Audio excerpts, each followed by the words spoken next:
Many other tutoring agencies outsource their work to subcontractors with no set structure.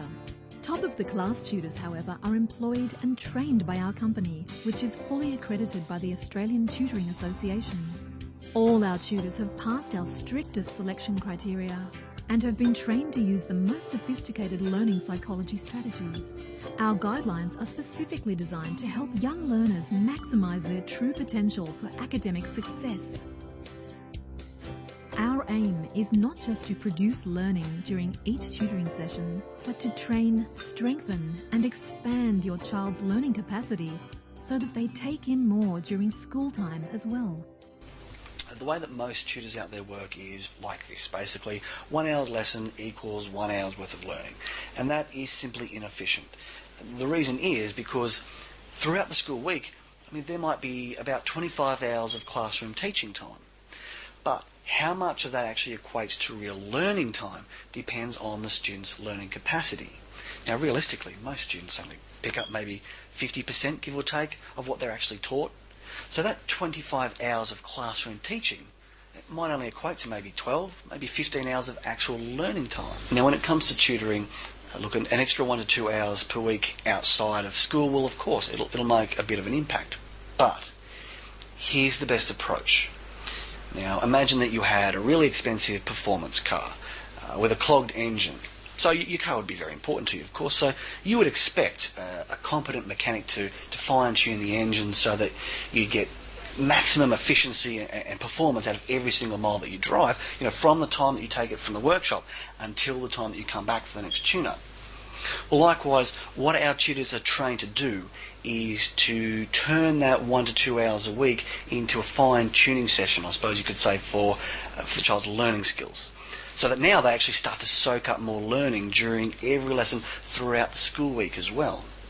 So even if we increase the child's learning capacity by as little as, say, 20-25%, which, depending on how many tutoring sessions they have throughout the week, is realistically possible within several months, certainly under a year. How many extra hours a week of classroom learning could that potentially translate into for the child? Now, if done right, we could be looking at an extra 4, 5, maybe up to 10 hours of extra learning per week that they now start to take on board. And to do that now, of course, our tutors need to follow a very specific approach when it comes to their lesson plan strategies. And that approach aims to train the cognitive or thinking aspects of the mind and the emotional or feeling aspects of the mind to work in sync, so that now students start to take in more and actually create a deeper meaning out of everything that they learn. They start connecting the dots, faster and more efficiently, but at the same time feeling driven to want to learn more. So now the usual motivational blockages, in their confidence that would have otherwise held them back, now they start, gradually breaking through those blockages, because it's on the other side of those blockages. That's where they need to be.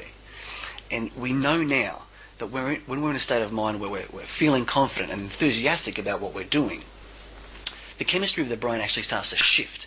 So it allows us to take in more and even remember things more clearly. And that's the state we need to be in now to engage the higher order thinking gears of the brain. This is like when you're trying to drive up a steep hill, and you have to shift down to get the engine revving harder, get those pistons firing faster. So what's happening now is the engine is producing more energy, a greater output, and that translates into more speed and power to get up and over those hills. Well, likewise, our mind is capable of using deep thought processes such as analysing, evaluating, and creativity. But we really need to get our brains pumping harder in order to shift down into those gears. In fact, if you look at assessment tasks, and especially the HSC, it's really those higher order thinking skills that they're looking for to differentiate the ones who do end up getting up and over the hills and the ones that get left down behind. So now that we understand how to specifically train a young learner's emotional response to go from distress through to boredom, then a bit of interest, and then eventually enthusiasm, and then finally that level of confidence that we really want them to have. It's like modifying the engine so that now it's fitted with a new turbocharger as well. That's when you can expect to see a child's performance suddenly just boost forward harder than ever.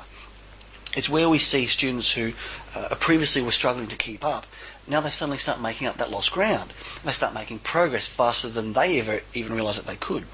And in the process, they usually start to discover hidden talents that they didn't even realise that they had.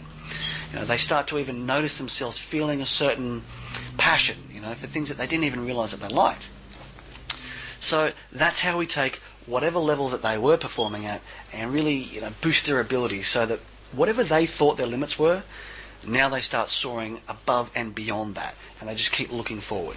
I mean, think about it. Imagine if you could help them boost their little learning engines to expend an extra 10, 20, maybe even 30% more horsepower, when it comes to what they're taking in at school and the success that they're starting to achieve.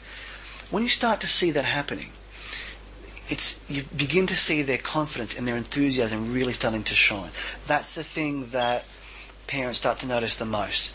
And when they tell me about that, the thing that I always ask first is, okay, how does their future start to appear now? And the answer is always, when they think about it, a lot brighter.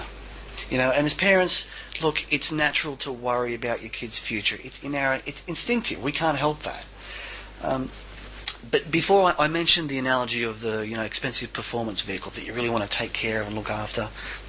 And the reality is, look, it's very easy for us to fall into the trap of getting distracted by superficial stuff, which in the broader scheme of life probably doesn't really matter that much.